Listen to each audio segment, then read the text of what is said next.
Well, good afternoon or evening, as the case may be, or morning or middle of the night, whenever you're watching this. It's Monday afternoon when I'm recording it. It's kind of our standard deal now, our Monday update, if you will.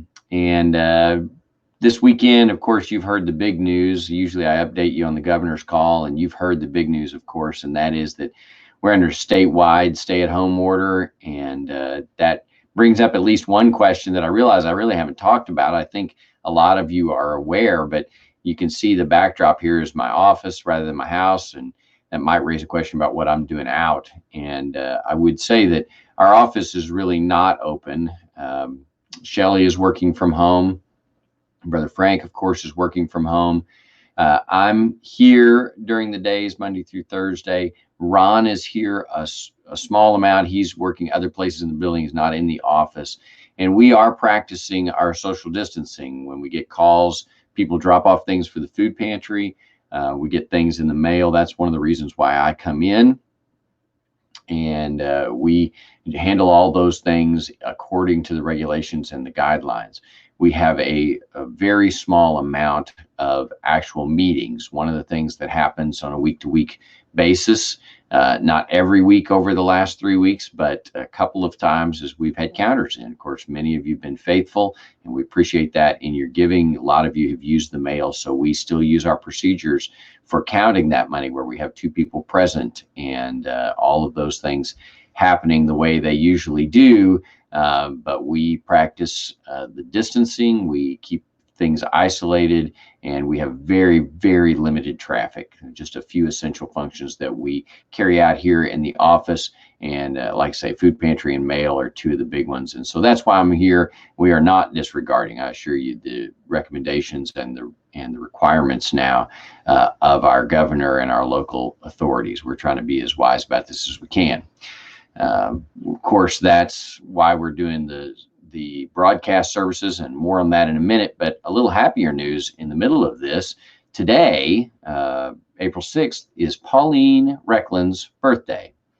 And Miss Pauline is 101 today. Can you believe that? 101. Miss Pauline turns today. And so if you have a chance to reach out to her, well, I encourage you to do that. Wish her a very happy birthday. What an amazing accomplishment. She's living with, of course, her daughter Diana and Alan, and we are just amazed that when we were meeting together, she's able to be with us, but she's doing well, and hope she has a very, very happy birthday today. Well, this week is Holy Week. Yesterday was Palm Sunday. And this week, of course, we're coming up on Easter, Good Friday and Easter. And so there are a few things that I want to tell you about in relation to that. And one is Friday night on Good Friday, we're going to have a live broadcast of celebrating the Lord's Supper. And so we want you to be a part of that. Just trying to figure out how we could do this. We actually were scheduled to have the Lord's Supper March 29th. And of course, we weren't together for that. And so we just kind of put that on hold. But then the idea came, and we're going to try this out to celebrate together the Lord's Supper via a live Facebook event. So I'll record. Actually, I won't record. We'll actually broadcast it out live this time. That's what we hope to do. And what I want you to do is prepare in your home to celebrate the Lord's Supper with your family. And we'll be together in that way. And some of you might say, I don't have the same supplies. And of course, you don't. That's not the sort of thing we keep on hand usually. But if you want to use unleavened bread, of course, that's what we use at church. Unleavened just means it's not raised bread, doesn't have any of the yeast or baking powder base or those kinds of things in it to puff it up and make it bread like we normally think of bread. So really any cracker will do, a tortilla would do. And I would just say a soft tortilla has the added benefit. If you're with your family, you can tear that and separate the pieces, and that would be very similar probably to what the New Testament Christians did. Of course, and if you don't have any of those things, you can use just regular bread. Whatever you have along that line will work. The celebration and the symbolic nature of that is much more important than the actual elements. You may not have Welch's grape juice, which is what I've celebrated every Lord's Supper, as far as I know, since I was a kid, was Welch's Concord grape juice. But anyway, what you have will work. Some kind of juice would be great. If it's not that, water or something else will be fine.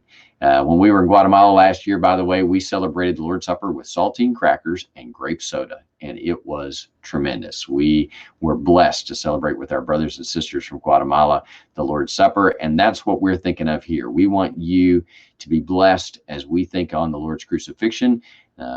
We want to celebrate the Lord's Supper.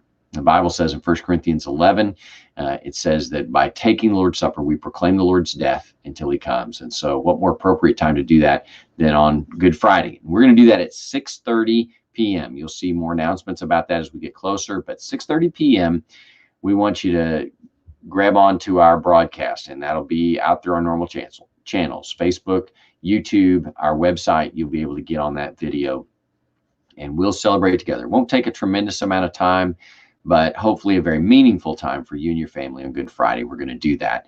Again, at 6:30 p.m., celebrate the Lord's Supper. You be prepared for that, and we're looking forward to it. Now, Sunday, of course, is Easter, and we're going to have our broadcast like normal. I'd love to do something a little different with that. We've been talking with our tech guys. One of the things that we'd like to incorporate is what we would call a bumper video, and that is a video at the beginning that just gives our broadcast a couple of minutes to get online and our folks a chance to get in to that broadcast. And so something that we just run in the beginning that would just be something to be playing information or something like that at the beginning of our service. I know some of you probably have jumped in just a few minutes late and you think, oh, man, I missed the beginning. Well, we're going to try to help with that and be able to get our video out a few minutes early and have some content there that everybody can just spend those few minutes getting online. This week, what I'd like to do with that is I'd like to make that video out of pictures that our children draw related to Easter. Now, the way we're going to get those is, of course, your children are going to make them. And so any Easter-related theme that they'd like to draw and color or paint or however they want to do that, if you'll scan it and email it, you can send it to my email address, which is right here on the bottom of the screen right now, or you can take a picture of it on your phone and text it to me or email that to me. Either way, any of those ways will work, and we'd love to get those pictures in here by Wednesday. We can build a video. I say we, I mean all the people who are going to do that, not me, but I'm promising something on their end, but that's what we hope to do. So if you'd have your kids participate with us in that way, we would love to have them be a part of our Easter services by sending us a picture, you sending us a picture that they create, and then we'll use that in our broadcast Sunday. And speaking of our broadcast on Sunday, if this were Easter, if this is Easter, let me restate, if we were getting together like normal, we would have all kinds of people. You would probably have folks in your house or in your family that you'd invite to church, or in your neighborhood that you'd invite to church. I want to encourage you to do that. Invite them to check out our broadcast, any of the channels we have, through our website, through our YouTube channel, or through our Facebook. You invite them to watch our Easter service, and we're watching it together, and they can comment and see all of those things, particularly if they're on the Facebook or YouTube broadcast. And so I encourage you to use this opportunity to invite your friends and neighbors to come to church. Now, how might we do that? We don't see them quite the same regularity. Well, a phone call, email, carrier pigeon, paper airplane through the window, I don't really care. However you can do that, we want you to reach out to folks, encourage them to be a part of us on Easter with our Easter services. It is very different for everybody this season, but Jesus is still risen. Jesus is alive, and we want to celebrate him together this Easter Sunday. And I hope not only will you be a part of it, I hope you invite friends and neighbors, mention it to all the folks you come to church with normally. I know we're not getting to everyone who goes to Union Hill Baptist Church, so I want to encourage you to reach out to those folks in your Sunday school class or in your group that you sit around at church, or the folks you go to dinner with. Whatever, you encourage them, make sure, touch base that they are getting on our broadcast, are aware of it, and are going to participate on Easter. I might say particularly if you're not connected to a small group, man, this is a great time to do that. We're not getting together in Sunday school classes, but you need a group of people that you can connect with.